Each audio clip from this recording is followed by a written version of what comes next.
All right, welcome back to another Wisco Fanatics Wednesday. We are live today. We have a bunch of basketball games. We have 5 basketball games to talk about. We have 2 college with the Badgers, and then we have 3 Milwaukee Bucks games to discuss. We're going to jump right into it. Welcome to another live episode of the Wisco Fanatics Show, where we discuss the Packers, Bucks, Brewers, Badgers football, and basketball from an optimistic perspective. Wisco Fanatics is brought to you by Cardboard Legacy, Wisconsin's most complete sports card shop. Buy, sell, grade, and consign all at their location in Oshkosh. So really quickly, before we start talking about Badgers basketball games, we want to address a couple things as far as Cardboard Legacy is concerned. So, first things first, the card show on Saturday was awesome at the Herd Arena. Definitely check out any card show that Cardboard Legacy puts on. They are very on top of their stuff. Nick, that owns Cardboard Legacy, is an awesome guy. He's really attentive to the way that he runs things, which I appreciate. Also, we had a bunch of entries for people who followed us on new platforms, so we are going to do that giveaway after the Badgers segment and before the Bucks segment because Mike's on a little bit of a time crunch, so we want to make sure we get him out of here on time. And then lastly, as far as Cardboard Legacy is concerned, they are going to sponsor us again for 2025, which we are very appreciative of. That's going to help us. Unfortunately, we aren't going to be able to go to the Senior Bowl this year, but we are going to start saving up to be able to go to the Senior Bowl next year and maybe, just maybe, bring Mike with us. So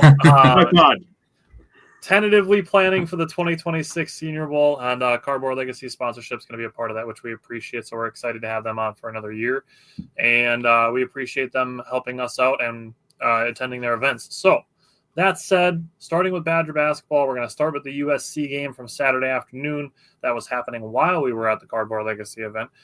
So Mike, let's go to you first and start with the guards from Saturday. Yeah, still trying to get used to the whole thing regarding USC and UCLA being a part of the Big Ten. It's still weird seeing those two teams like on the same court, and you got the old Big Ten logo in the middle of the gym. So that was crazy. But no, anyway, great win against USC. First call for sure was Max Klesman in this game. I mean, for obvious reasons, when you hold your leading scorer statistically to 0 points, you got to have other dudes step up. And, I think Max Klesman answered the call this game. He got a lot of shots up, but it was much needed. Again, going back to, one of our star players not having his best night, but, Max Klesman at 18 points, 4 assists, 2 rebounds, 7 of 14 from the field, 2 of 9 from 3. I know it was only 2-9 from 3, but I think it was a lot of those were legitimate good looks. And, again, at the end of the day, when, John Tonje unfortunately did get held scoreless, you got to have other guys that step up. And I mentioned it in the chat, but USC did a really good job. I don't mean to get too sidetracked here, but I thought USC did a great job, defending John Tonje and taking away his strengths. As soon as he caught it on the wing, he likes to do his little rip move and tries to get to the bucket, and USC completely shut him down from that. So kudos to USC. But going back to Klesman's day, he pretty much closed it out too for the Badgers to win this ball game. He scored the last 6 out of the last 10 points to close the game, and 13 of his 18 points were in the second half.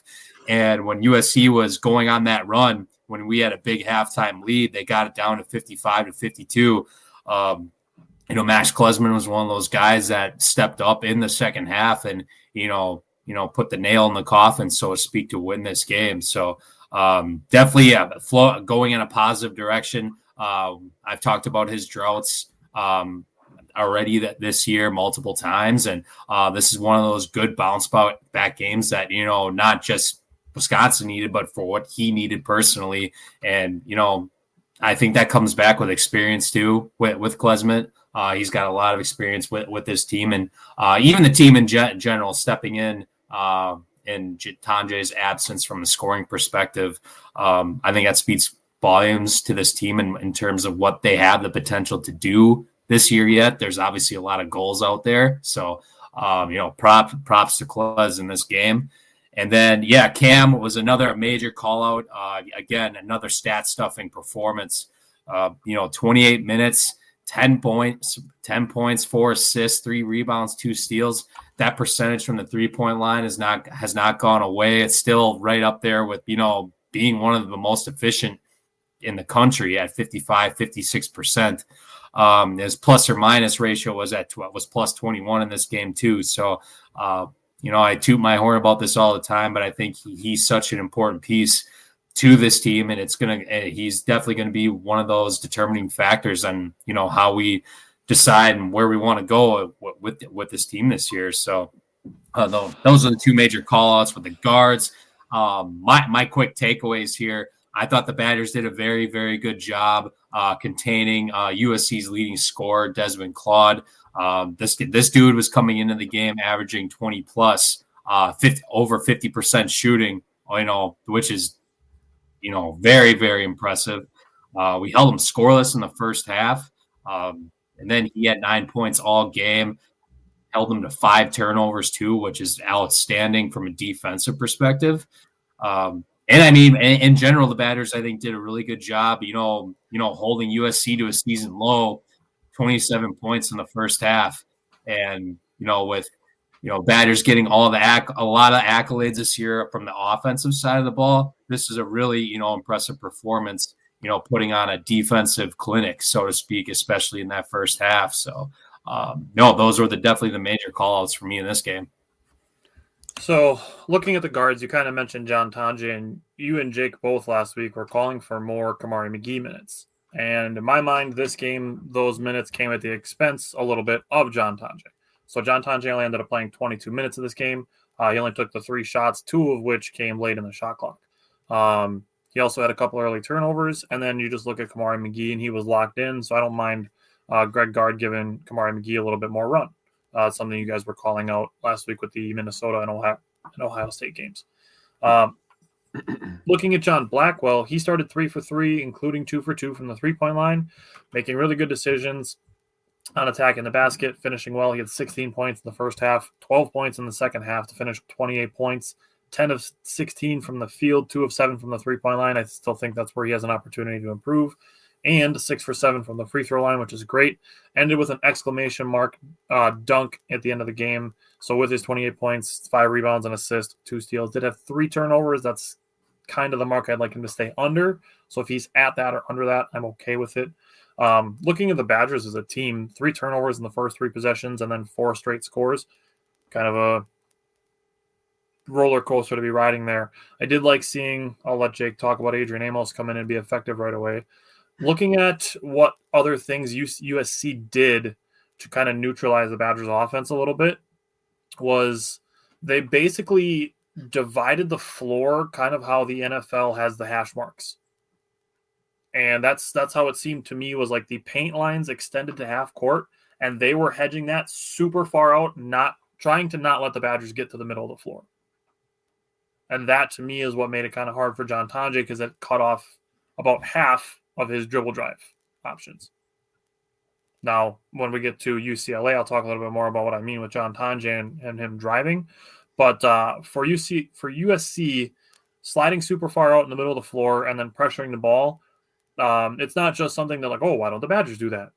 Your roster has to be built for length to be able to try to do something like that. So that's not just why doesn't everybody just do that? It's something that you have to be built for. It's just like we'll talk about it in the spring, I'm sure, but the Badgers are going away from the air raid. Now they're going back to a power run game. You need to be built for that. So there's going to be less flashy wide receivers, and there's going to be more big Berthas up front. Thank God. Yeah. So you got to be built to do certain things and strategize certain ways. I will say, love seeing Nolan Winter working his footwork. I'm going to let Jake talk about that as well. I'm just going to leave that at that. Now, second half, Wisconsin got up by 19 points. USC went on a 13-0 run. Ball movement slowed down for the Badgers, and the Badgers weren't getting to the paint. The Badgers were hitting threes in the first half because they were playing from the inside out, not shooting contested threes. So that's going to be something I will definitely continue to keep an eye on with how the Badgers shoot threes, because they're shooting more of them this year. It's got to go inside out. That's what gets you open looks. It's what gets you better looks, and then the ball movement on top of that. Now, I will say, like Mike said, when USC got within 3, it was basically Max Klesmit and John Blackwell getting to the paint, helped it bump it back up to 7.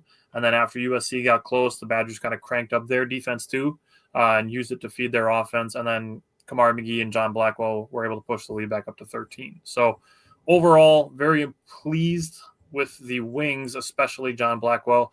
John Tonje, in my mind, I was thinking that this game doesn't mean that John Tonje isn't good or that he's overrated.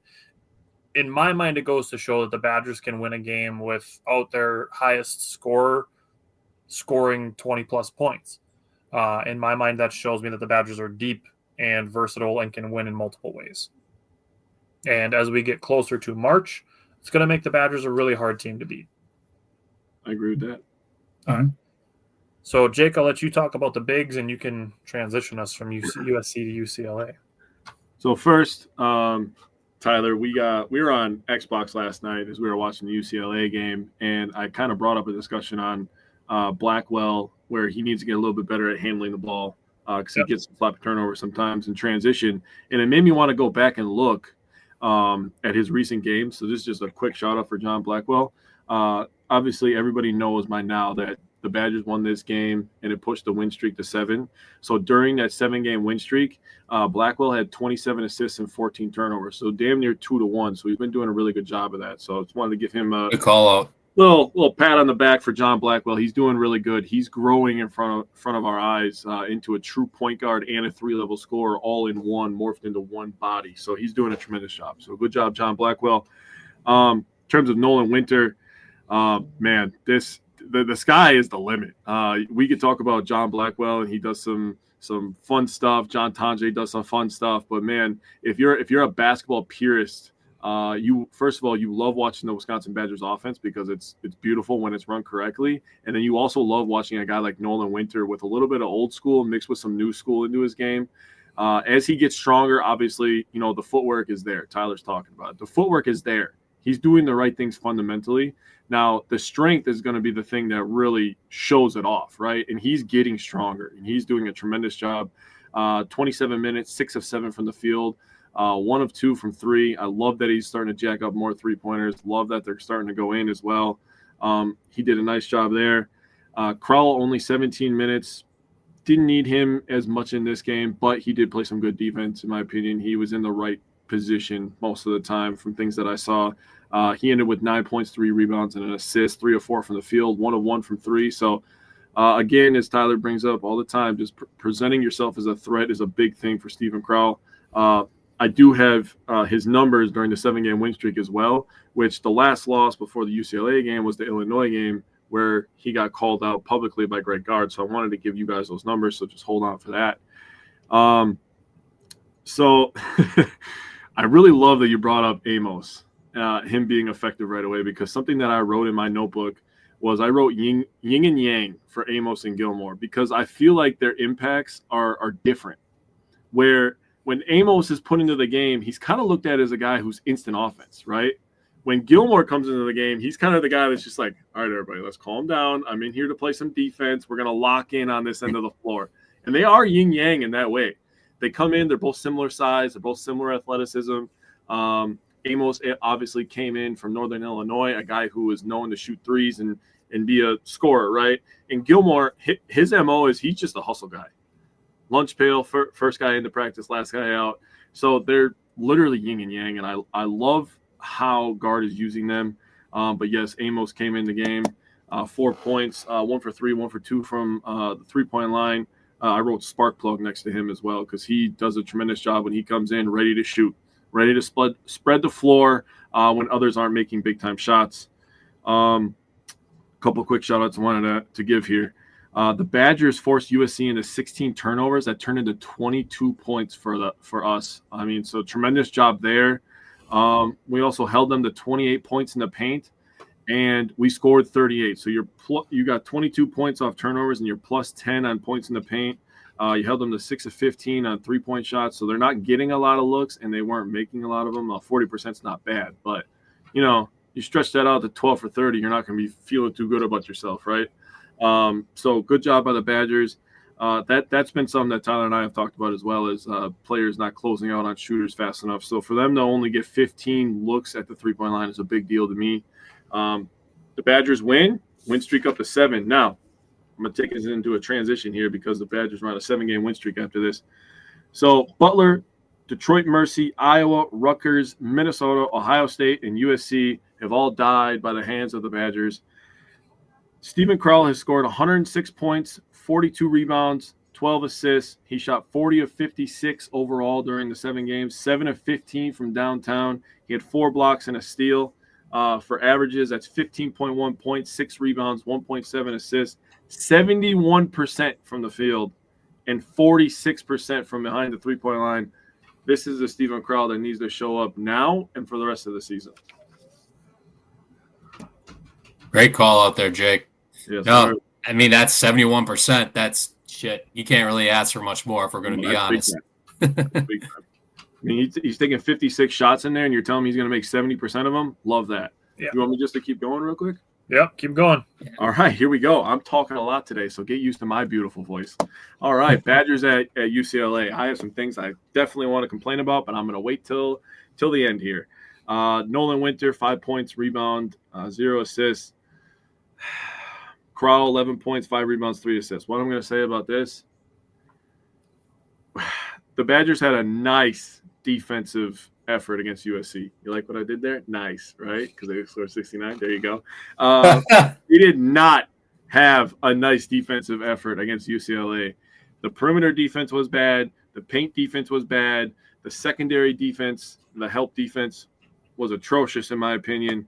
They just allowed UCLA to get to the rim, and then the Badgers bigs had to step up, and then this big giant guy who needs a 3.5-inch vertical can just grab the ball and dunk it.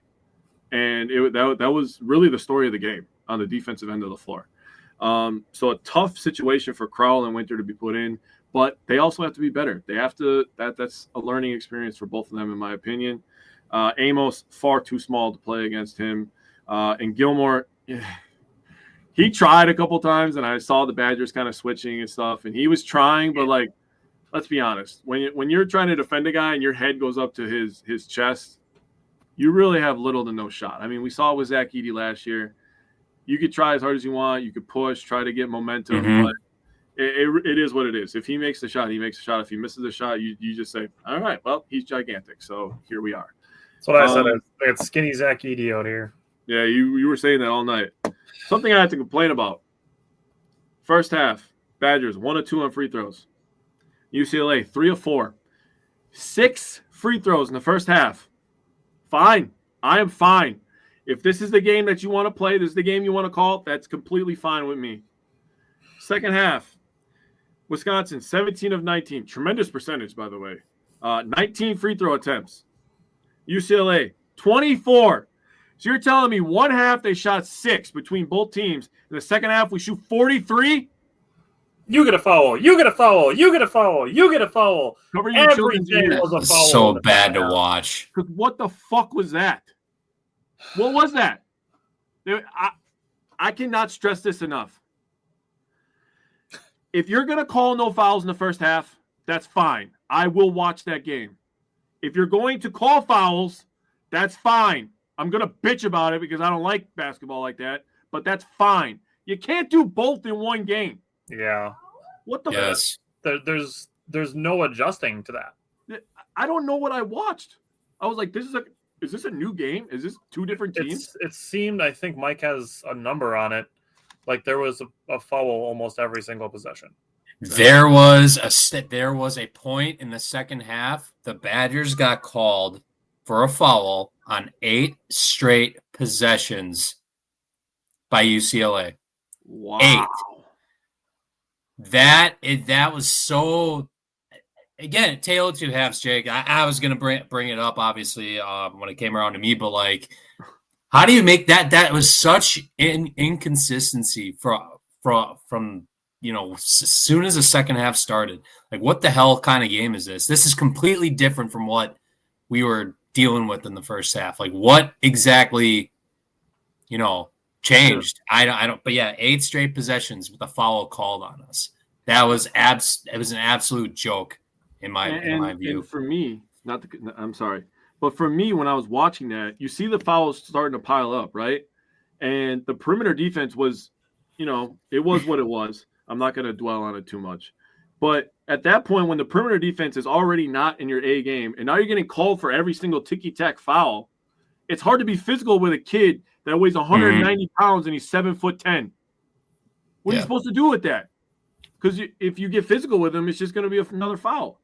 Yep. You only have so many people you could put in that you feel good guarding him in the first place. But this was the ref show. It was ridiculous in the second half. And I'm not saying it just for the Badgers because we lost. I'm saying in general, I don't want to watch a basketball game like that. That was trash.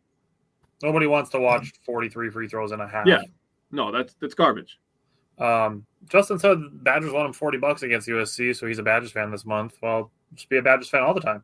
You should. Hey, they also covered last night. If it wasn't for that John Tonje 3, because UCLA was actually favored 3.5 going in this game. I'm like, God damn it, really? But no, you can all Badger fans can thank John Tonje for hitting that 3 to cut it to 1. Sorry, that was a side note. I had to throw it out there. Steve said he just joined. He looked at UCLA's big last night. Last night was his coming out game. He's skinny Zach Edey. That's literally what he was playing like, and that's how he was going. Steve the dude except turnovers.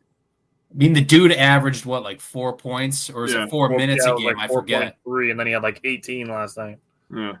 So, it's looking at the wings, John Blackwell, like Jake said, he needs some work on some of his full court ball handling. It's just an option, something that he can work on to continue, taking the next step to the next level. He's still doing a good job driving, finishing, kicking out to his teammates. Was good at the free throw line. He was 10 for 12 last night. He hit a huge 3 late in the game to cut the game to a 1-point game. Got the game tying shot blocked. Had a good look. He just held the ball just a hair too long, in my opinion. He was trying to give himself like an extra second to make sure he had, just the right touch on it. And that split second was enough to get the shot blocked. Now, I'm not going to go so far as to say controversy, but just some general complaining. And Mike posed the question, should Greg Gard have called a timeout in that situation?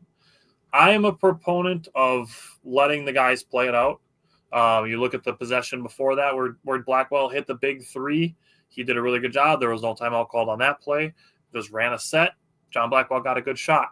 Same with the last play. I believe hindsight is feeding into this so heavily because his shot got blocked and the Badgers didn't score that people are like, well, they should have called a timeout and drew something up. Whereas if they called a timeout and drawn something up and John Blackwell gets his shot blocked, then the thing just flips to why did they call a timeout? They should have just let the players play. So got to stop the hindsight bullshit. Just let players and coaches do their stuff. Like the whining about it after the fact, just again, there's nothing you can say to me that would tell me that you would be like, nope, I'm glad they called the timeout, even though they didn't get a good shot. If you're also complaining that they just let the guys play. And again, in my mind, with Blackwell hitting that big shot to play before the possession before, just let the hot hand go. I mean, 23 points wasn't his most efficient night from the field. He was 5 of 14, but he was 3 for 7 from the three-point line. That's one of his better shooting nights. And he was 10 of 12 at the free throw line, like I said. Now, the 4 turnovers is a little high. But looking at it, Jake already knows the answer to these 2 questions. But UCLA came in very good defensively, not just in the Big Ten, in the country. So there are 364 schools in basketball for college basketball. Where, Mike, would you guess that UCLA ranks in points per game allowed? I knew it was up there. So out of 364, oh man, you're probably top 30, maybe. Top 30 is where Jake started. They are top 30. Shit. Let's go 23. Higher. Like reach to the sky. Oh. Sky, right below the sky. We'll go 12. They're 15th in points per game allowed. Out of 364 schools, they allow 63.7 points per game. Badgers beat that by 20. Mm-hmm. Now, where do you think UCLA ranks in turnovers forced per game? Well, they played great D, so I mean that's got to be up there too. Top 30? Still top 30. Oh boy. Let's go 19. Higher. 13? Higher. 9. Higher. 2. 2. Hey, nice. UCLA ranks second in the country in turnovers forced per game at 17.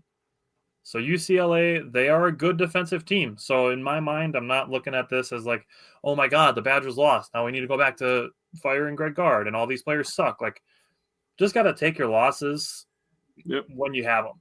The Badgers went to the West Coast. They went out to LA. They split the games. I take that. So looking at it, it is what it is. Looking at the turnovers, the game started 4 turnovers in 6 minutes. In the second half, 3 turnovers early in the second half. Just got to start the halves better than that. They weathered the storm in the first half to take a 26-20 lead after being down 12-6. I'll let Mike talk about the one guard foul that kind of changed the game. But looking at it, the last thing I'm going to say is John Tanji scored 6 of the Badgers' first 9 points, started 5 for 5 from the 3-point line. Had a late offensive rebound, second chance point, and 1 shot. He was fantastic. And you look at the USC game and be like, oh my God, is John Tanji overrated? And then you're like, nope, John Tanji is properly rated. He is one of the best players in this team. He can hard to keep the good ones down. He can fill it up. He was 8 of 9 from the field, 6 of 7 from the 3-point line, 2 for 3 on free throws out of 49 free throws shot in this game. John Tanji only took 3 of them. Yeah, that's a good call out too. He only took 3 of them. 24 points, 5 rebounds, 2 assists, only 2 turnovers. I will take that as well. Great night from John Tanji. No notes, 10 out of 10. I'll let Mike go on the guards now. Yeah. As far as the guards go, I mean, obviously it was a very entertaining game overall, but it was actually fairly, if you want to call it quiet, so be it. But Klesman, I mean, he showed up. It wasn't as good of a game as the USC in my view, but I mean, he's still building that consistency out there, taking care. Well, he didn't take care of the ball. My bad. He's got 2 turnovers, but no, he was still very active. I mean, 30 minutes, 8 points, 2 of 4 from the 3-point line. 2 of 5 from the field, pretty average. I would say, you know, overall collectively, does his dirty work like usual. 3 rebounds, 1 assist, and pretty average night. I would say I don't have too much to say with Kles overall. He hit some big shots in the second half with 6 of the 8 points in the second half were big time. So and as far as Kamari McGee, he actually had a pretty, I mean, to his standard and the standard that I have for him at this point, you know, it was pretty quiet for him as well. 19 minutes, 1 of 4 from the field. That 3-pointer, it was a big shot in the second half. If you would have told me that the Badgers were going to shoot 15 of 30 from 3 in this game going into it, I would have said it would have been an automatic win. But take that every game. We've had a couple of those games this year where the stats, you know, don't exactly align with what the final result actually was. I think I brought that up against when we were playing at Rutgers a couple weeks ago. Unfortunately, I got to bring this up. With Jack Janicki, he played like 3-4 minutes in the first half. The critical moment, obviously, it was John Blackwell hits a 3. The Badgers go up 41-32. To close out the first half, and we have a couple fouls to give, and I think it was I think Klesman gave one of those fouls up, and then we had one more to give before the bonus. So the guy that Jack Janicki was defending, unfortunately, he committed a foul, and the ref deemed it intentional, which I also don't agree with. I know Greg Gard did not agree with, but no, it turned into a 4-point swing, which led to instead of a 41-32 halftime advantage, it turned into 41-36. We can talk about that call all we want. I did not see it intentional by any means, but I'm not the ref. I didn't make the decision. And, unfortunately, it did lead into, UCLA starting with an 11-1 run to start the second half. Yep. And, that's where it kind of went downhill and all the fouls were getting called. It seemed like right after that is when the shit show, pardon my language, seemed to start. But, overall, a couple key points. It's not a bad, we can talk about the refs all we want, but like in the grand scheme of things, this is not a bad loss, I don't think, by any means. You look at the Big Ten now, and it's classic Big Ten when there's everyone's starting to build up losses with the exception of Michigan State, which we got to put an end to that ASAP. But you look at the Purdue's of the world, you look at the Illinois of the world, Michigan, everyone's starting to, accumulate losses as well. So it's definitely not just us by any means.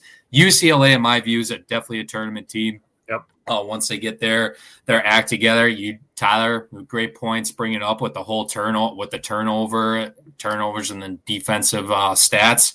I did think too, though, at the end of the day, the turnover battle was what kind of led to this too, 13-7. Happened in the beginning of the game. It happened in the beginning of the second half as well. I thought UCLA did a good job, scoring on multiple scenarios that gave us problems. Specifically in the first half, I thought we could have done a better job defending the pick and pop. I know Steve had a kind of a hard time recovering against who's 34, Bilodeau, because he hit 2 3-pointers right away, right in the first half of that game, and it was more so defending the pick and pop. And then guarding the dribble drives primarily in the second half, I thought was an issue. You could kind of see in guys like John Blackwell get beat a couple times on that. Kamari McGee did get beat a couple times on that as well. And, just taking away the paint in general, Jake talked about it. The other part of that dribble drive aspect of it, and Steve, yes, those were Tanjay's exact numbers. The other part of that dribble drive thing is you bring in the foul factor, and then guys are scared to try to exactly, which I think that's exactly what to defend. Yeah. So then you have to kind of play like Olay defense unless you beat a guy to the spot entirely. There's no forearms, there's nothing because everything became a foul.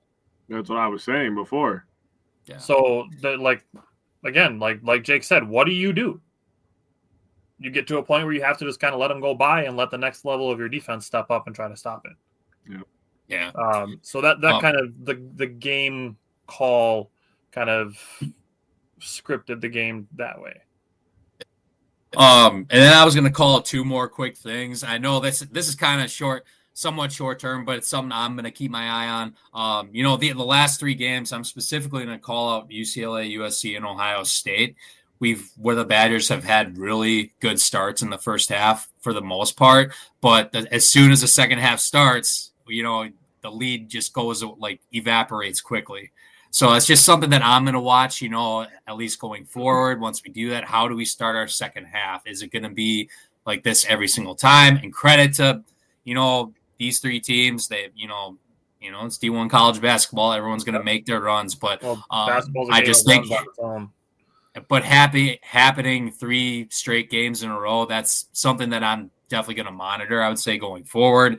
And, I said it before, this isn't a bad loss, but I was going to call out, too, in the 4 conference losses the Badgers have had, they have had double-digit turnovers. So you're looking at UCLA last night was 13, Illinois was 11, Michigan was 10, and Marquette was 14. Well, I shouldn't say Big Ten losses. I'm sorry. 4 losses overall. But I think that's kind of a common denominator, too, if we're looking at it as well. So I guess going forward, take care of the ball. And I'm also going to be watching how we start in the second half for the games going forward. So, Steve, to answer your statement that Wisconsin must be ranked very highly in KenPom offensively, they are 9th. So, yes, very, very high in KenPom. They are 21st in net rating. So, pretty strongly ranked in the KenPom part of it. The KenPom used to absolutely hate Wisconsin, by the way. Even prior decent teams in recent years, we were not on the KenPom's high list at all. Yeah. So this is probably the highest I've seen Wisconsin on that list in a long time. Yeah. Yep. Love to see it. And we've talked about it, but that's credit to Greg Gard for what he's done with kind of changing the attitude, the strategy, the scheme of the program, especially with the way they play offense. So the Badgers only have one game between now and next Wednesday. They play Sunday against Nebraska, so that'll be the only game we have for the Badgers basketball team next week. So, Mike, we'll let you get out of here, and we will see you next week to talk Badgers and Nebraska. Thanks, fellas. Big one on Sunday against Nebraska. Connor Sejan coming to town. I know he's going to freaking want this one, so the boys better come ready to play, to say the least. Imagine if he had stuck around. You know how many threes he could be shooting every game? Oh, man. It'd be open season for him. Game. Freaking 10 threes a game for him. Yeah. I don't even mean to get too off topic, but can you imagine Chucky Hepburn was on this team right now too? Honestly, I can't. To be straight up with you, I can't. Yeah, I think they're better having Blackwell. You think so? Man, yeah, I don't know. Yeah, it's all right. We got the right pieces. We're still gonna win it. I'm good, and I'm glad Chucky's doing well in Louisville. Both of them, yeah, they're both doing well. Yeah, he just broke. Again, don't mean to get sidetracked, but I think he had 16 assists last night in his last night's game. I forget who they played, but yeah, he had 16 assists. He broke some sort of record, I think. Probably like an ACC record or something. There's no way his 16 is an ACC record. Yeah. So, yeah, just throwing it out there. But, yeah, I'm going to take off, guys. Go Bucks, even though they don't have a game tonight. But and go Badgers, too. And, hey, it's basketball. Shoot from the pine. Yeah, the road to March. Let's do it. All right. See you later, Mike. See you next week. Yep, later. Alrighty, so we're switching from Badgers to Bucks. Now, before we do that, I have here the rally helmet. So I'll let you tell me when to stop. I'll flip through here, and I'll let you tell me when to stop, and we'll pick our 3 giveaways. We have a bunch of stuff that we got from Cousins. So Cousins wasn't able to sponsor us financially for 2025, but they gave us a bunch of stuff to give away, and we took a bunch of names into the rally helmet here, and we're going to pick 3 names out of here for people who followed us on Saturday while we were at the Cardboard Legacy show. So, Jake, I'll let you tell me when, and I'll stop on the one that I'm holding. Now. All right. Oh, who we got? We got oh boy, this might be one of the little kids' handwritings. Yep, I can't read that, and there's no email address on there. All right, do it again. Stop. Got a Lincoln Lidkey. All right, there's one. All right. All right, bundle number 2 here. Giannis. Got Shane Fisher. There we go. All right, Uno Mas. All right, well, this one's for the good times. Chris Middleton. That also means stop, and that message is for our GM. Like, please stop trying to trade him. Mike Bird. There we go. My sister. Congrats, all the winners. Thank you for signing up. She thought she was going to get favoritism for this, and I'm like, just for that, no.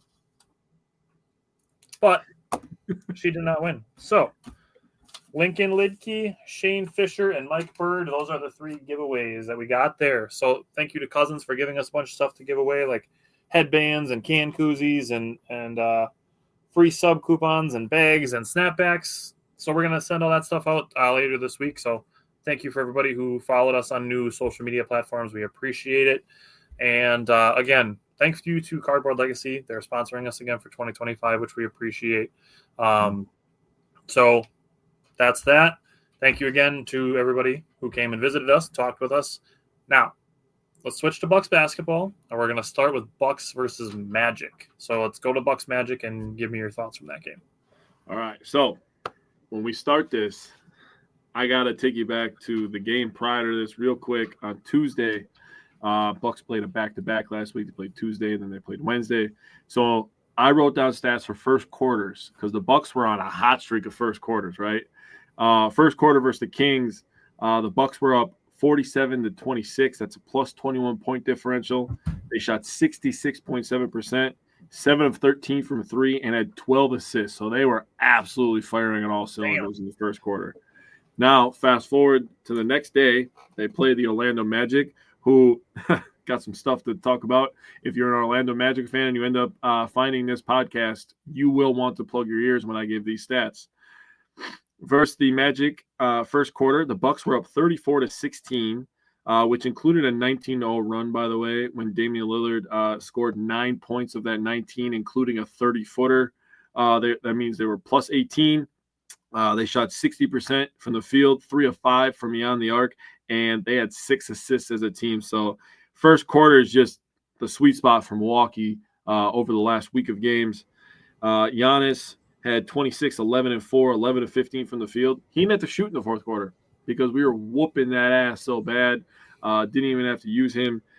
Dame ended with 30, 13 of 19, 3 of 3 from 3. So a Damian Lillard masterclass game. Brook Lopez, 5 of 7.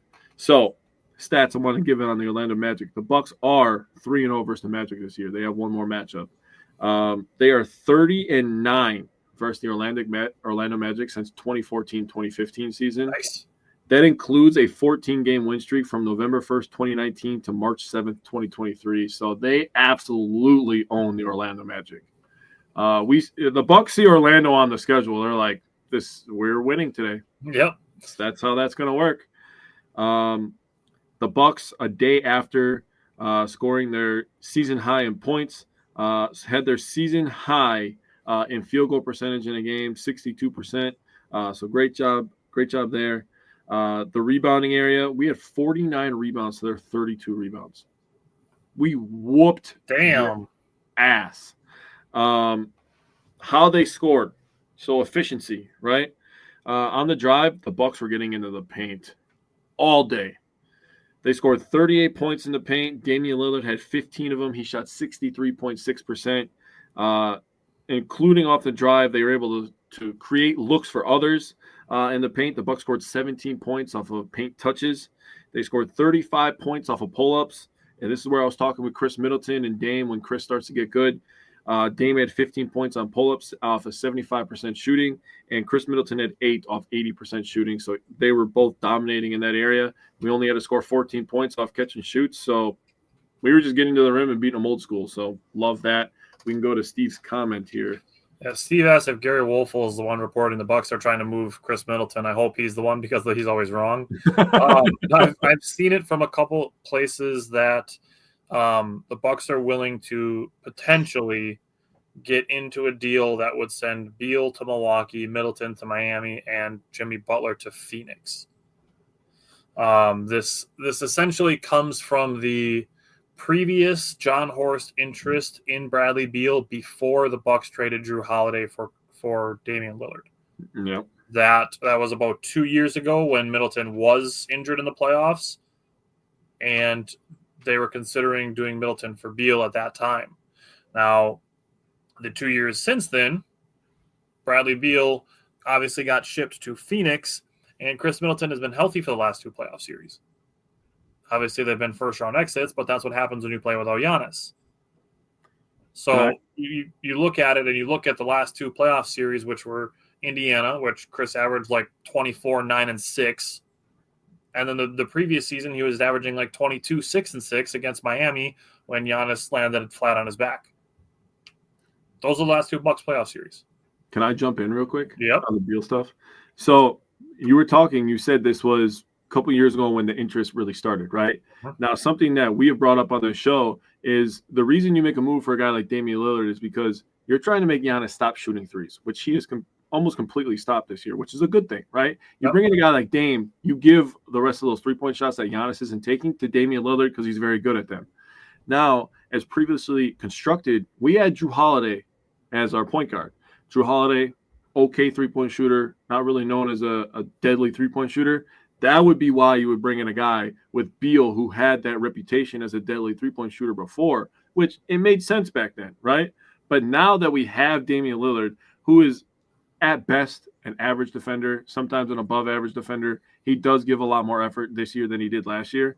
But you can't have 2 guys that want to shoot a bunch of threes and have the ball and are subpar on defense. That doesn't make any sense to me. Let's put a pin in this. And Steve's bringing up Bradley Beal's injury history. Yeah. I'm just going to pull up their games played. And I'm sure Chris's is probably lower in the last couple of years. Yeah. But, I mean, Chris has played in the last 2 seasons 73 regular season games, and Bradley Beal has played 83. Very close.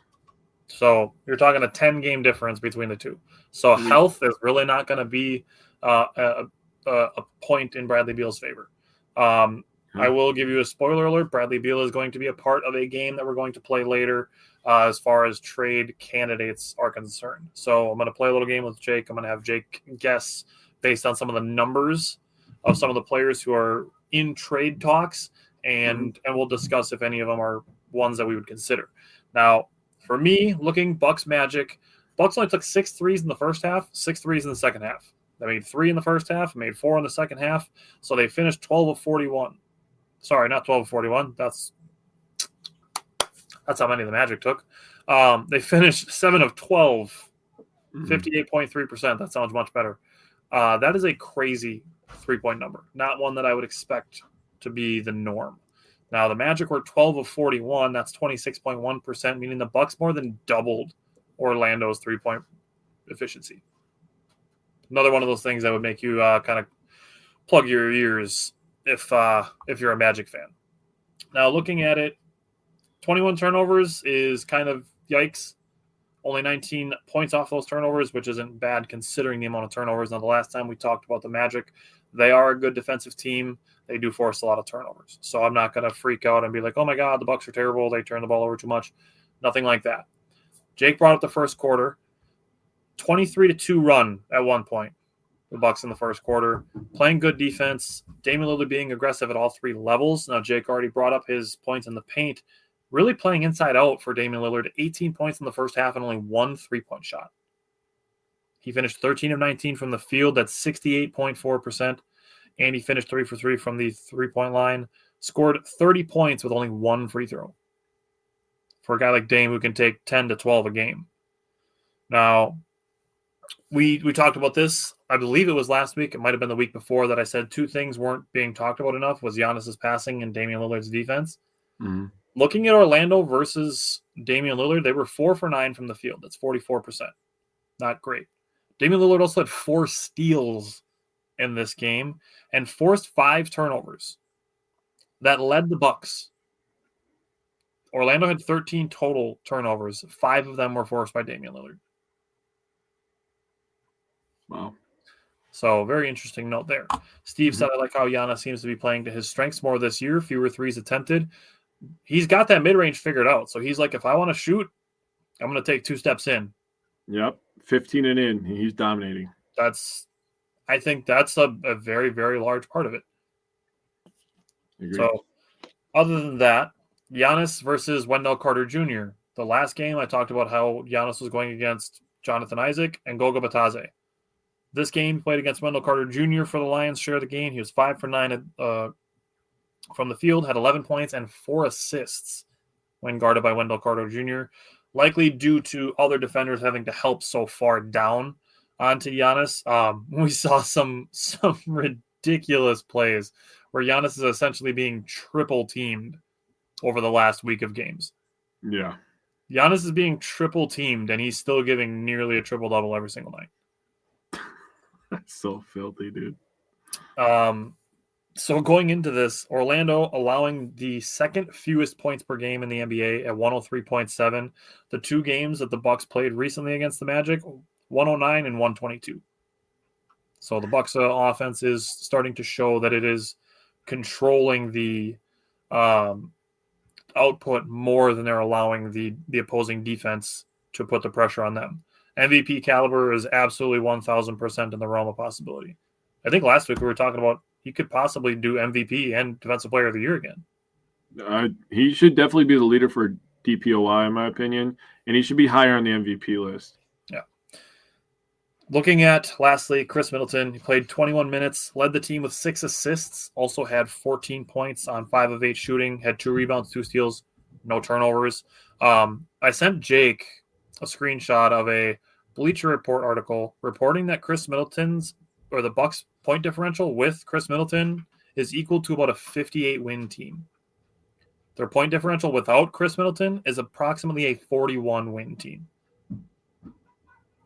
That's an so insane. you go from probably a top 2 seed to 500 to play-in game. Yeah. So Just gonna kind of reiterate that. Yeah, let's keep Chris Middleton. 1,000%. Going into the Raptors game. Go ahead.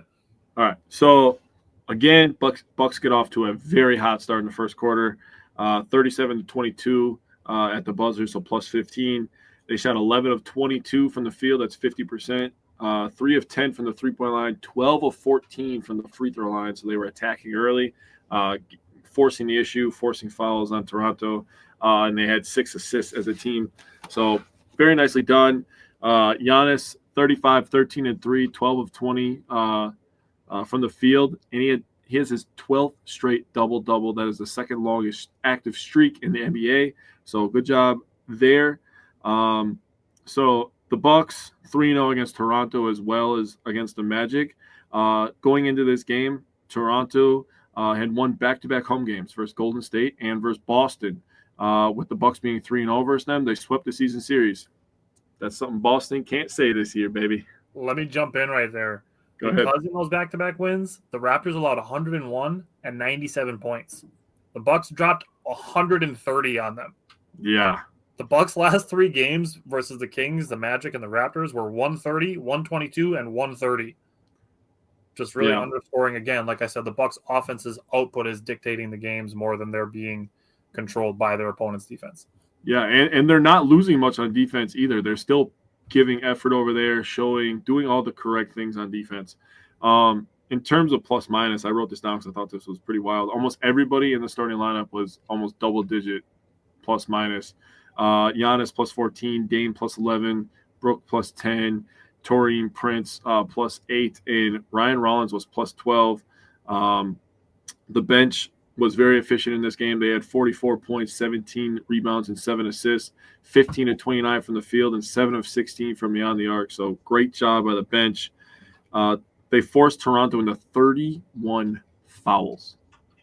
31 fouls. That's almost 10 fouls a quarter. That is insanity. It's basically eight a quarter. Yeah. In the first half, the Bucks shot 27 free throws. They were 23 of 27, and they shot 14 in the second half. They shot 41 free throws in this game. They shot more free throws in the first half than Toronto shot in the entire game. In terms of driving, the Bucks scored 22 points off the drive. 5 of Giannis's 35 came off the drive, and 4 of Dame's 26 came off the drive. Catch and shoot, we scored 21. Brook and Taurean Prince only had 3 points in that area. They both shot 33%. And Bobby scored 3 points as well and shot 20%. So while the Bucks are dropping 130, we have guys missing wide open jumpers. They could have easily scored 140, 145 in this game with a little bit more efficiency from those 3. In the pull-up game, scored 40 points. And I knew this was going to happen. I literally called this like a month and a half ago. I was like, when Chris Middleton starts to be a Chris Middleton, this number is going to skyrocket. Dame and Chris combined scored 21 of the 40 pull-up points, and I was like, yeah, that's the Bucks. And this is why I don't want to get rid of Chris, because I think the 3-headed monster of Dame, Chris, and Giannis fit well together. You know, with Dame and Giannis kind of getting their groove going. We always knew that Giannis and Chris are going to have that. Now we just need a little bit more camaraderie between Dame and Chris, and they're starting to get it together a little bit, in my opinion. I have a quote after this game, so I have a quote after that. That'll be a good transition point because they scored 16 points in the paint. They were very efficient there. Only a few shot attempts, but they made them. The Bucks did a really nice job breaking down the defense with the ball handling and getting to the rim early and often, and Toronto had no answer for it really. So, yeah. So Bucks were 13-31 from the 3-point line. That's 41.9%. Perfect. Take that every game. Yep. Dame was 4 for 7. Gary Trent Jr. was 2 for 5. Chris was 2 for 3. AJ Green was 2 for 4. He hit his 200th career 3-pointer. Love that. And yes. The Raptors were 8 of 34. That is 23.5%. Not good. Bad. That's bad. Don't love that for Toronto. Well, I mean, it doesn't affect. Well, that's right. So looking at it with Toronto, the Bucks held Grady Dick and Scotty Barnes to 0 for 11 from the 3-point line. So the Bucks were really defending the three-point line with purpose. It did allow the Raptors to get some ball movement going, and we saw it with Ryan Rollins a couple times, letting guys get to the baseline a little bit. That did get some good looks at the rim, essentially, and allowed the Raptors to get some easy dump-offs. But looking at the Bucks defending the three-point line, their last 3 games, they are number 8 in the entire NBA, allowing 37%. 0 for 11 is that good? It's good if you're going against them. It's good for the Bucks, yeah. I was going to say. Good for the Bucks, yeah. 37%. So you look at the last few years of Bucks three-point line defending. This season so far, they're 15th in the NBA. Last year they were 13th. The year before, this would have been the final year of Budenholzer, where they were 13th. 2021, 2022, they were 30th. The year they won the championship, 2020, 2021, they were 27th. And in 2019, 2020, they were 30th. So 30, 27, 30 to 13, 13, 15, and then over the last 3 games, number 8 in the league in defending the three-point line. So there's progress there. Again, I haven't seen very much of it lately, but for the Fire Doc people, the Bucks are progressing. You really can't ask much more from Doc Rivers as far as the Bucks are concerned. And furthermore, in this game specifically, you look at the beginning of the fourth quarter, the Raptors came out with a 6-0 start. Doc immediately took a timeout. Out of that timeout, Bucks went on a 10-2 run. The Bucks went from a 16-point lead to a 10-point lead, back up to an 8-point lead, 18-point lead. The Raptors never got within 15 points again for the rest of the game. Love that. So, again, you talked about the back-to-back wins for Golden State and Boston, and then you're talking about the Raptors coming in and the Bucks essentially shutting that streak down. And then you go to the 76ers game, and this game is where I'm like, Chris isn't going anywhere. So this is the game where I have the Chris Middleton, Damian Lillard kind of chemistry quote. Damian Lillard, after this game, Chris Middleton was 5 for 10 from the field, had 13 points, 5 rebounds, and 8 assists, 1 turnover in under 25 minutes. And then after the game, Dame said, he's another guy who sees the game the way I see the game. So for Damian Lillard to be saying something like that, there's chemistry building there. And you look at the Bucks social media, and they're sharing pictures and videos of Dame, Giannis, and Chris laughing and joking together on the bench. And now you want to blow that up? Like I said, after this game, we're going to play a game. So, Jake, you can give me your thoughts on Sunday. Yeah, so 76ers without their superstar, Joel Embiid, I am so sick and tired of this guy. Don't ever mention his name in the same sentence as Giannis again. Don't mention him in the same sentence as superstar at the end of the sentence. I don't want to hear that shit. I really don't. Let's read this comment real quick before it gets lost in translation here. Steve said the Bucks won their championship when Giannis played the best playoff ball of his life. That's what we'll need again. Doc has his team playing well now. Just got to keep carrying that momentum in the playoffs.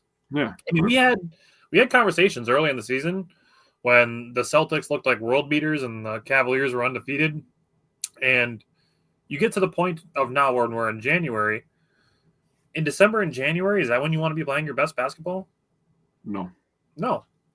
You'd like to be playing good basketball. You'd like to be building good habits, something that Giannis says all the time. Yep. But with 3 months of the regular season remaining, you want to know things that you can improve. Yep. I mean, we are barely past the halfway point of the season. Yeah. And we're still, two-ish weeks away from the trade deadline. So there's lots of improving to do still. And that's the thing is January, get better in February, get better in March, get better in April, be at the top of your game in May, and then hopefully you'll be playing in June. Yep. So, continue. Yeah. Talking about the halfway point, I saw a guy on Bleacher Report today was giving grades out for every team, and he gave the Bucks a C. I was like, I'm not even going to dive into the comments. Not even going to do it. Not worth my time. we break down this game. So obviously Giannis, I told you last game, had 12 straight double-doubles. He now has 13 because that's literally just what he does. Yep. 34, 15, and 6. I say that nonchalant.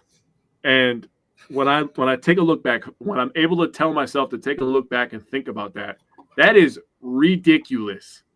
Yeah. And the efficiency that he does it with, 13 of 17 from the field. I don't want these moments to go unnoticed. I really don't. Dude, okay. So people loved how Russell Westbrook was averaging triple-doubles all the time and, scoring 30, and James Harden is scoring 35 a game. And it's taking them 25 shots to get there, and Giannis can score 34 points on 17 shots. Ridiculous. This guy he's filthy. The thing about Giannis and I 100% agree with this comment from Steve right here. Victim of his own greatness. Absolutely. He does not get the love he deserves in the MVP. Usually, like, some guys who are, like, super efficient, like we talk about quiet 30s or loud 30s or quiet 20s, right? That's a thing in basketball. Giannis's points are always loud because the stadium gets loud when he dunks.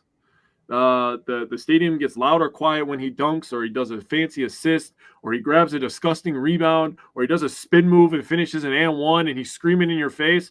It's all loud. So I don't understand why it's all hush-hush with him in the MVP race. It makes no sense to me.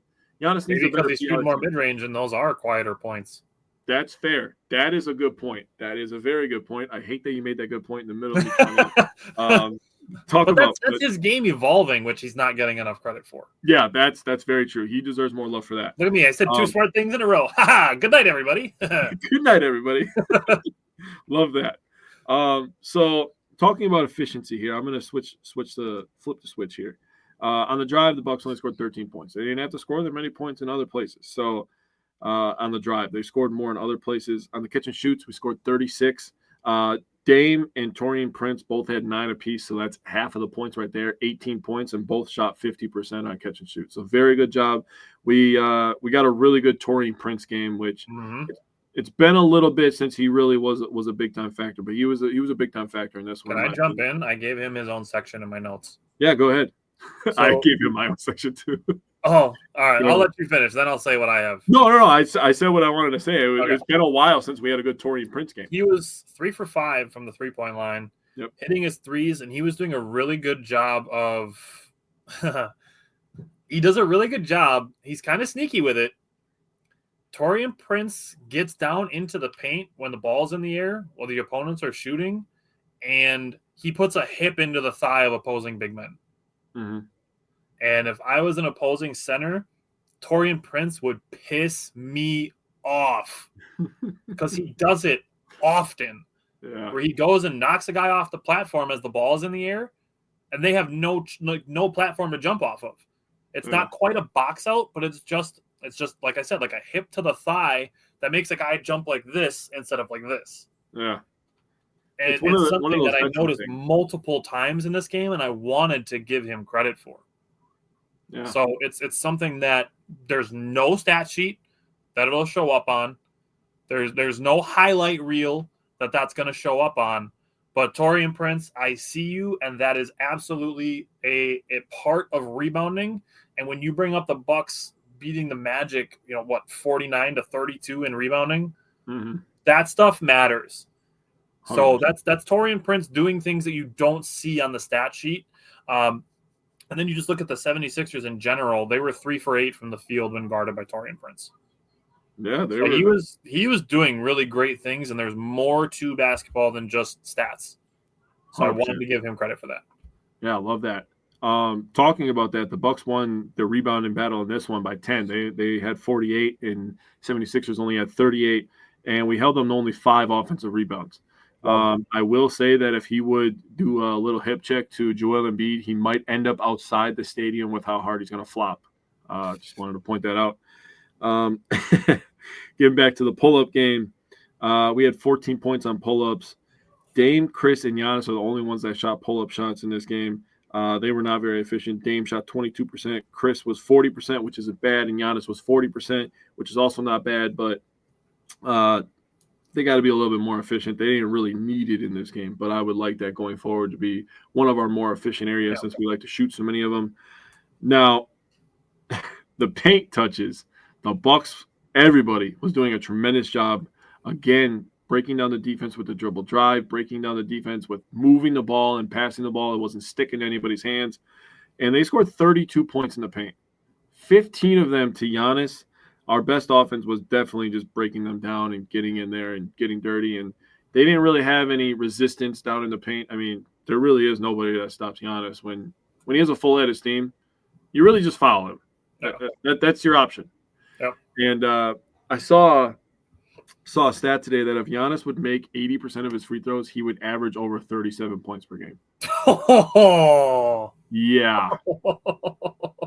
I was like, God damn. Dude, that's Wilt Chamberlain numbers. Wow. Yeah. Just 80%. That's insane. Yeah. 37 a game, bro. That's fucking wild. Wow. Go ahead, buddy. So the Bucks were actually I want to throw a couple things out there before I throw my takeaways out. Good. Firstly, I love Tyrese Maxey. He's so good. I love the way that he plays. Like, he's not a flopper. He just plays hard. Yeah. He's good on both ends of the floor. Like, Philly, if you have any sense, trade Joel Embiid for a bag of Skittles. Like, build around Tyrese Maxey. 100%. Huge fan of Tyrese Maxey. That said, during the second quarter, the Bucks showed a graphic on the screen of their last 30 games. Mm-hmm. The Bucks are 21-9 in their last 30 games. Mm-hmm. Number 3 in the NBA. When you bring up Bleacher Report giving them a C, it's like you take their first 10 games where they were 2-8, you give them an F, sure. Since then, I mean, I don't know how you can give them anything lower than like a B+. It's fair. So, I'm not obviously saying you can take those games out because they obviously count, but the Bucks trending is a much different direction. Agreed. Hence the episode being titled Bucks Surging. Now, 14-37, that's 37.8 from the three-point line. That's decent. Already mentioned Taurean Prince, 3 for 5. Brook Lopez, 2 for 3. Gary Trent Jr., 2 for 5. Turnovers, 6. That is beautiful. And only allowing 6 points off turnovers, also beautiful. Mm-hmm. I already gave you Chris's numbers. I'm going to give you more numbers with Chris, but looking at his per 36-minute numbers and his percentages, they're all pretty much on par with the rest of his career. Mm-hmm. Obviously, he's had 3 All-Star seasons, so he's not playing at All-Star Chris level yet, but he's also only playing 20 to 25 minutes a game. Once he gets to 25, 30 minutes a game, if he's giving you like 18, 8, and 6, like what are we complaining about at this point? Yeah. And his shooting numbers are on par with what he's been for his career too. I seriously, I don't understand outside of the minutes restriction that is still 3 months away from being a playoff situation. Like, what else people want from him? I don't know either. Giannis talked about it after the game, the Bucks losing focus at points. There were 2 instances, one in the second quarter, where the Bucks kind of lost guys in the three-point line multiple times. Mm-hmm. Maxey hit a couple threes. Eric Gordon hit a 3. It was 3 times within 5 minutes that guys got lost on the three-point line. We just talked about the Raptors game. The Bucks defending the three-point line, great. This game, not so much. I'm not going to name names because it's going to just get to a point where I sound like I'm just trying to dog one guy for the sake of dogging one guy. Yeah. So I'm going to leave that out. Now, we get to the beginning of the third quarter. Bucks got a little sloppy. 76ers got the lead down to 5. The Bucks snapped out of it quickly. It got to a point where the 76ers were hitting threes for guys that don't even normally hit threes. Guys that are like 28% three-point shooters, hitting threes and stuff. It is what it is. Just snap out of it a little sooner, I guess. I'd like to see the Bucks come out a little more fire in the second half, I guess, is the way that I'll say it. Mm-hmm. Steve asks, is any other second option in the league get more shade than Chris? He's not even the second option. He's third option. And when he's coming off the bench, then he's kind of like the first option. So he's like hybrid first and third option. So I guess that way it averages out to the second. But probably, I mean, there's probably guys that get just as much shade as him. But, I mean, from their own fan bases, probably not. Sabonis gets a lot of shit, too. That's the first guy that kind of pops in my head. Sabonis gets a lot of shit. That dude's dominant. He's kind of bad on defense, though, so he gets kind of shit on for that. That's fair. But, I mean, people have given Chris plenty of hell for that, too. Oh, dude, I'm not even going to get started. I'll go on. Okay. So, what I did appreciate, ball movement. Everybody was bought in. Love to see that. I love seeing Andre Jackson Jr. being active in the paint. Thank you, buddy. Please continue doing that. Not just looking to catch the ball in the restricted circle and immediately looking to pass the ball out of the paint. I love seeing him being aggressive in the paint. And he flashed his passing ability twice in the third quarter. Had a behind-the-back pass to Giannis for a dunk, which was sweet. Yeah, it was. Just doing a really good job there. That's the kind of Ajax that I need. I don't need Ajax to score me 10 or 12 points a game. No. I don't. If he scores like 8 or 9 and has 6 rebounds and 4 assists and no turnovers, that's what I want from Ajax while playing elite defense. Oh, yeah, I was going to say the defense is really the most important thing, especially against teams like Boston and, like Cleveland. You're going to throw them on Donovan Mitchell. I was just going to say in like New York with Brunson. Yep, New York with Brunson. So like that's all I need from him. I don't need Ajax to score. But if you're catching the ball in the paint, in the dunker area, the restricted circle, just make your layups, make your floaters, make your push shots, whatever you want to call them. And he's a good option at fast break. Yeah, all those things. I'm very happy with Ajax, and I'm not trying to be like a truther or anything or like push narratives or anything, but this is another one of those things where people are not giving Doc Rivers credit. Something that has been complained about for the last 5 years of Milwaukee Bucks basketball, of young guys not getting enough run. AJ Green and Ajax are pretty crucial points for this Bucks team. Hey, Ryan Rollins is getting plenty of time early too. Valid. He's taken the backup point guard role from DeLon Wright. Yeah, he really is. That's valid.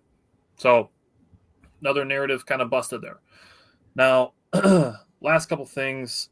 Maxey 0 for 4 against Gary Trent Jr.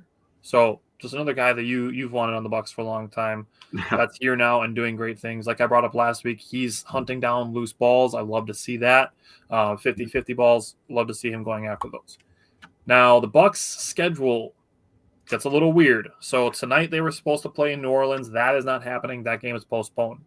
Tomorrow night's game is also in jeopardy because the Bucks are in New Orleans currently. They went down there the day before the snowstorm started.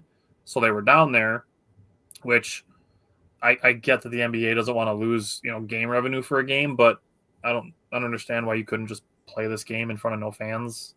You don't want to lose game revenue, but you're scheduling games during the NFL playoffs? Yeah. Yeah.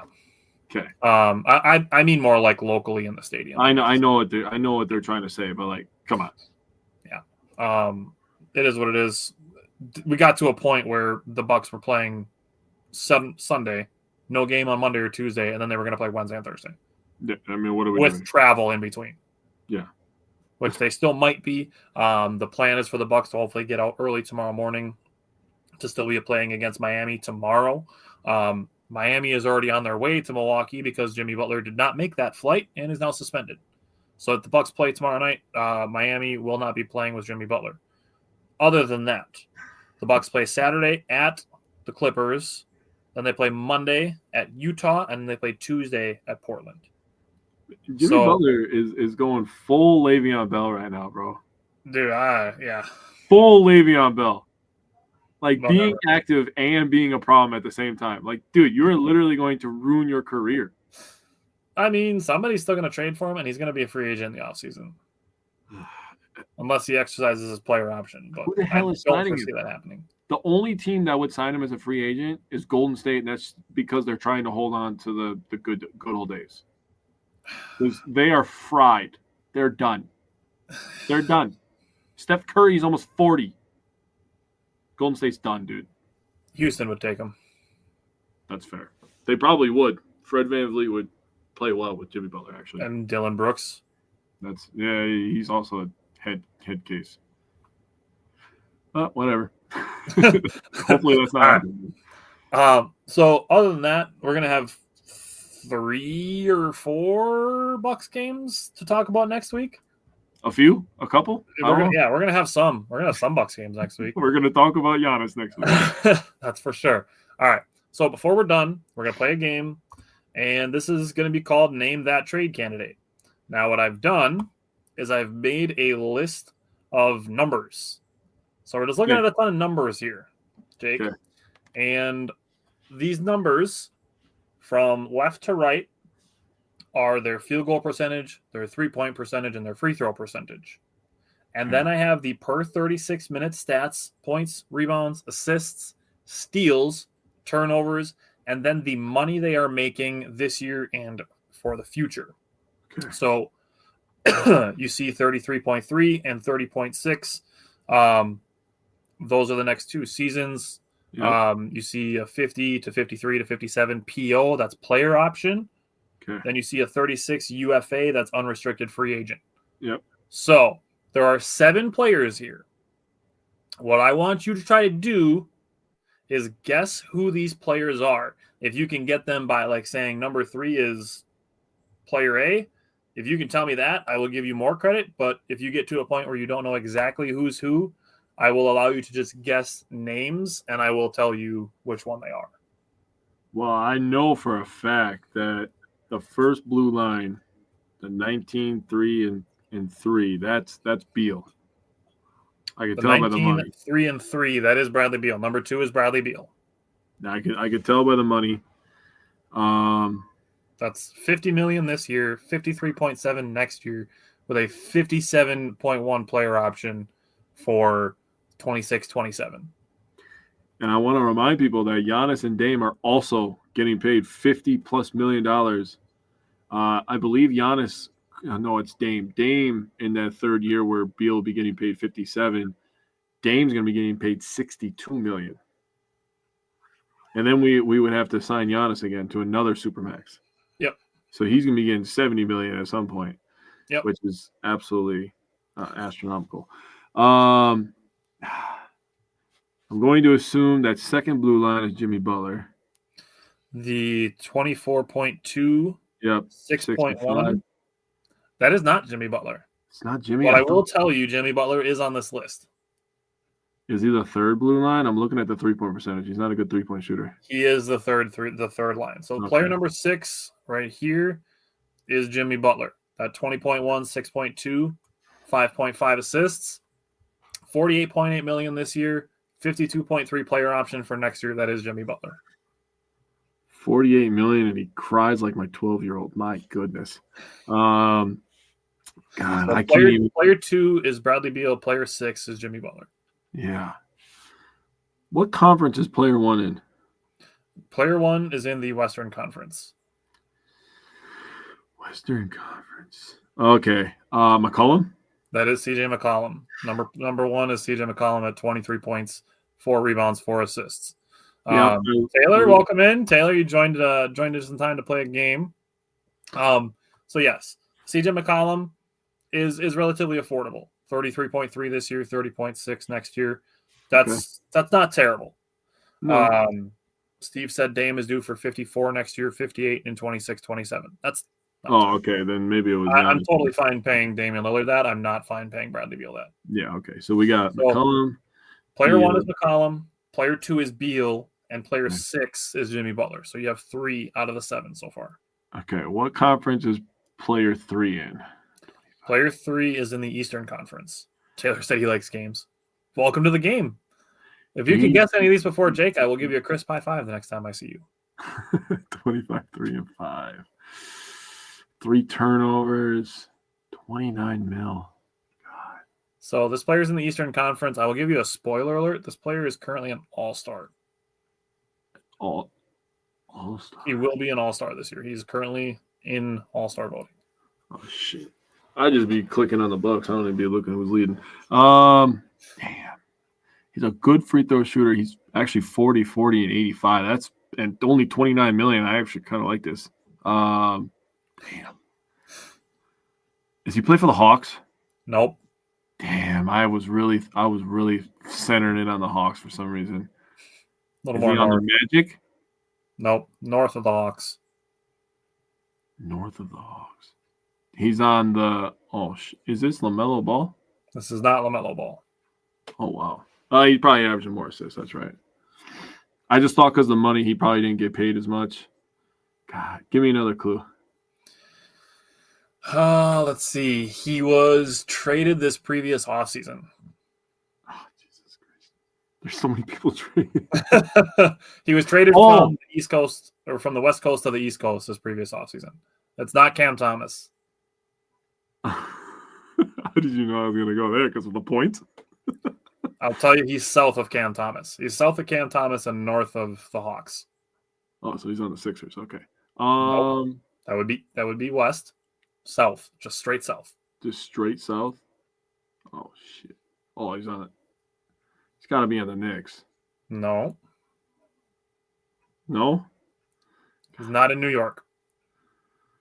Steve got it.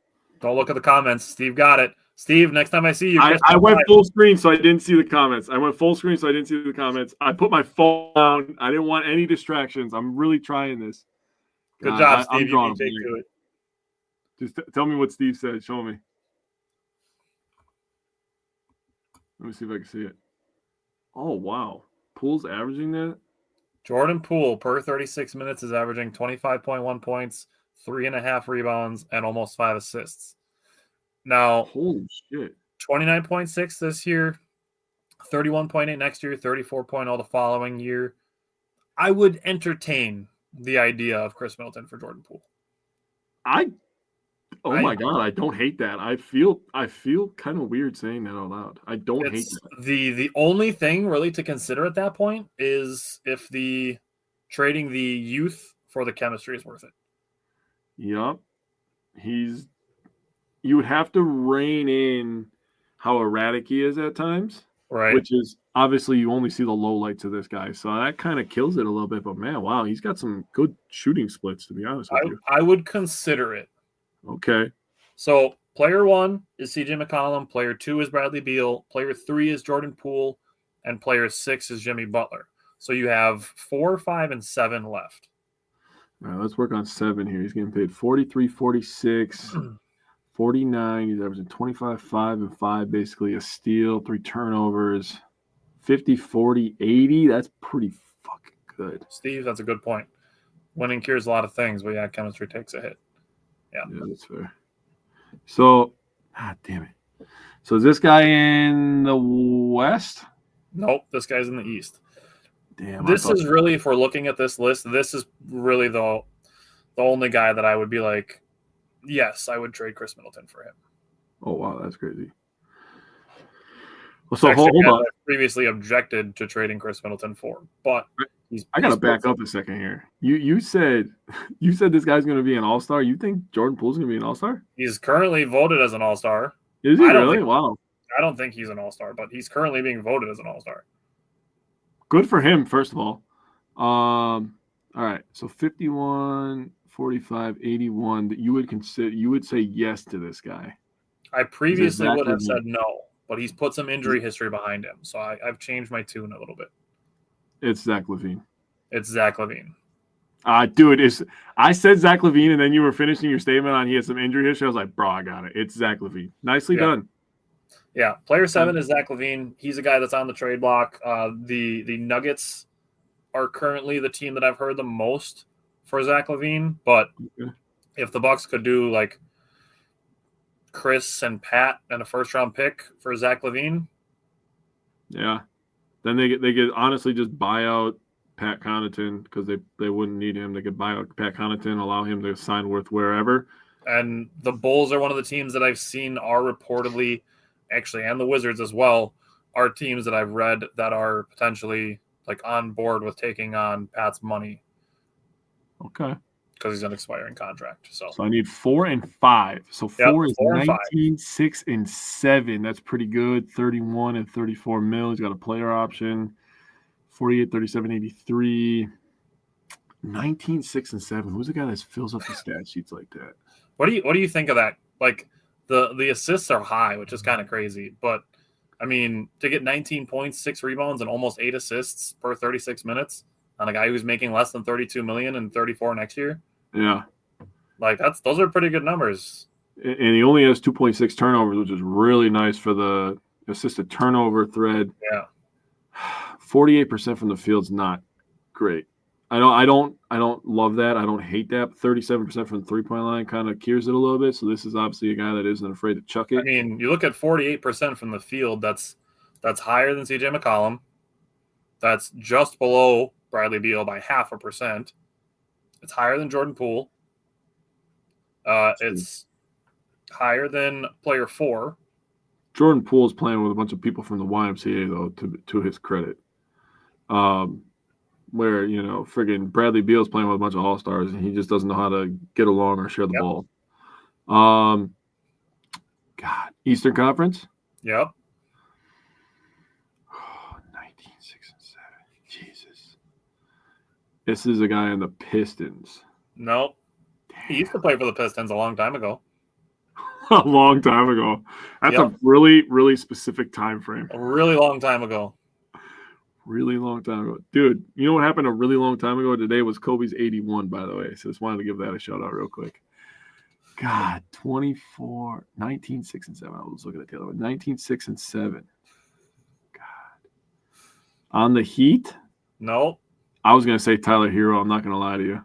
Nope. Hero's been passing the ball pretty well this year. I don't think he's slinging it like that.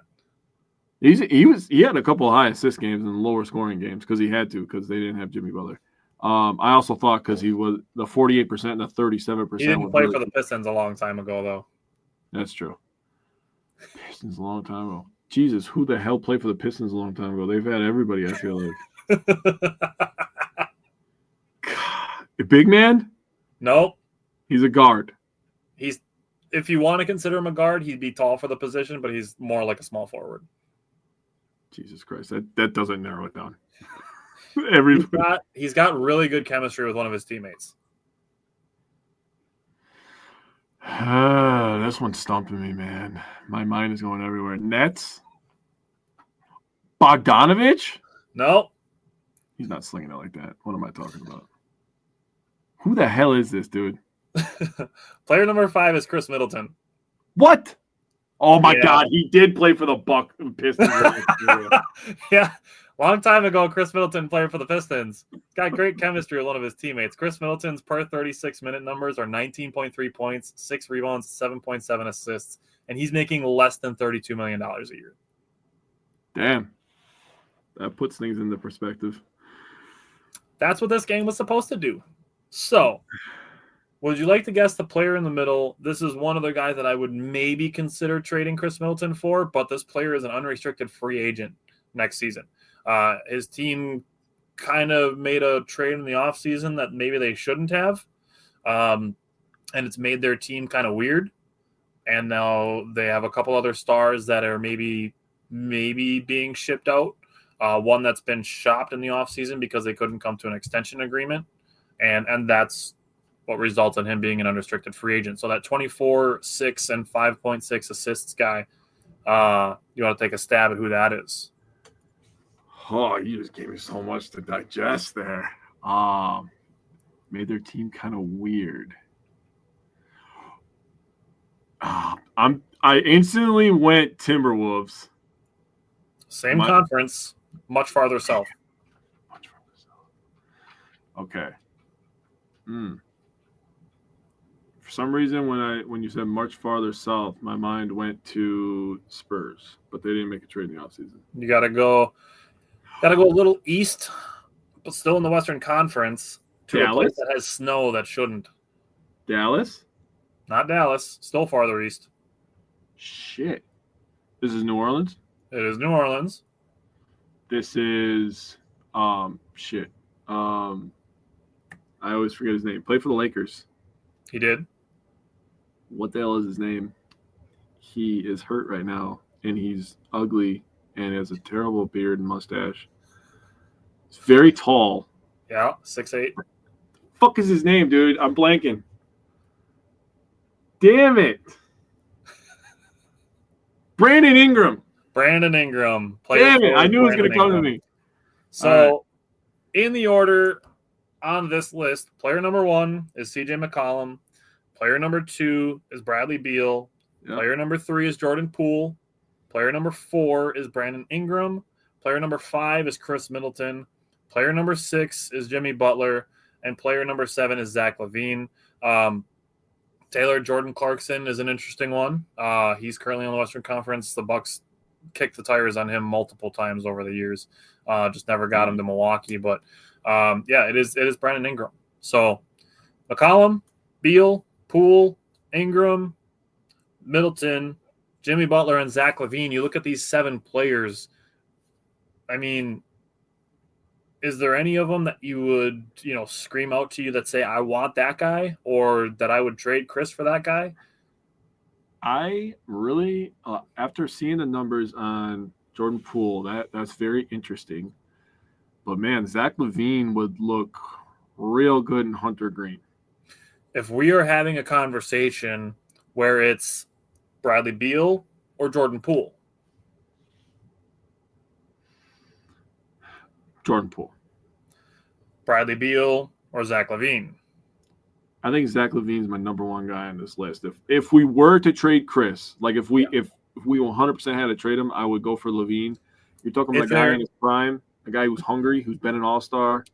Those are all the attributes I would trade Chris for. But doing it between 2 teams in the same division would be really tough.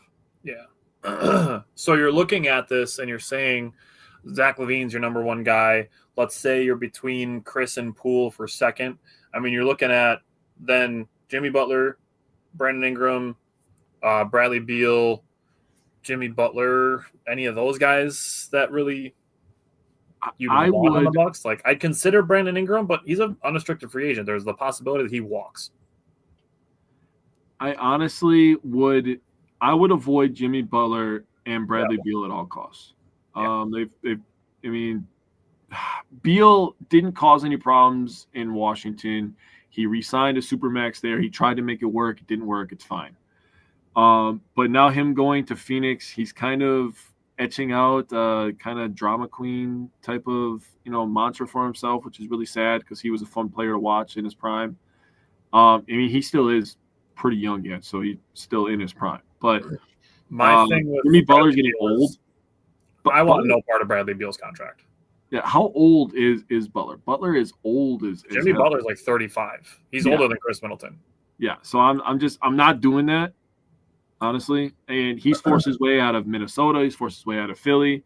Beal is 31. Chris is 33. Okay. Steve said Jordan Poole is 26. He said yes, please to that. That's valid. Jordan said surprised they've never been in the convo for a DeJounte Murray trade in the past since he seemed to be a hot commodity and regularly on the move. They were in the conversation last season because he was actually on one of my bold trade lists last year. He was. Yeah, I think Jordan Poole would be the correct answer. I would love Zach LaVine. I think Zach LaVine really wants to win, and I think he would fit in really nice next to Damon Giannis. Zach another floor spacer, attacker. But yeah, Jordan Poole would be really nice, dude. Zach LaVine is 29.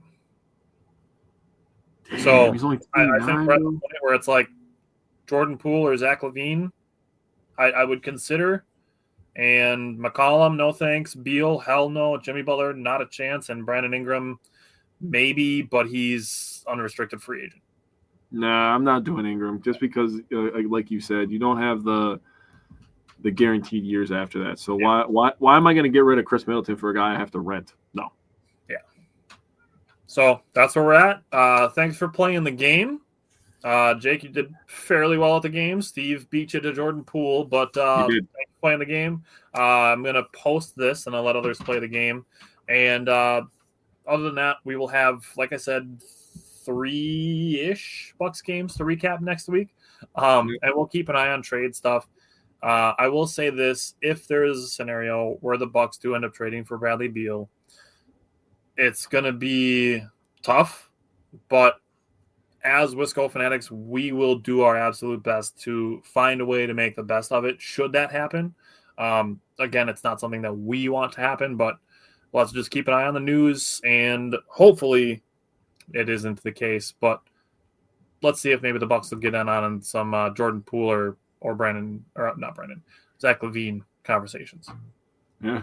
Steve said getting a young and solid player is the only plus for parting ways with Chris. I agree. Getting younger and potentially getting better.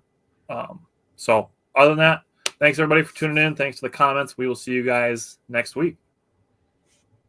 Later.